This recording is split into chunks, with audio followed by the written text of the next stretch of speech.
Hello everyone, welcome back to Spararia YouTube channel. Alright guys, so yeah, in this video I would like to share you a tutorial on how to take a long screenshot on Redmi Note 14. So yeah guys, if you want to screenshot a long document, of course you want to screenshot the entire thing without having to take screenshot of each page one by one. Well, on the Redmi Note 14 cell phone, you can take long screenshots so that all the content of the document can continue to be screenshot without being cut off. And how to do that is very easy. So yeah, without any further ado, now let's get started to the tutorial. Now, the first you can go to the page that you want to long screenshot. And now you can screenshot as usual.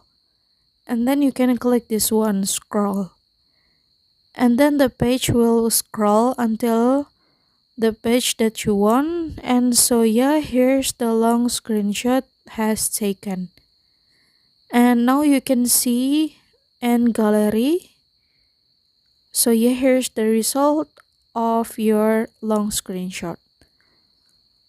Okay guys, it is easy, right? So yeah, here's the tutorial, and thank you so much for watching, and see you guys on the next video. Bye bye.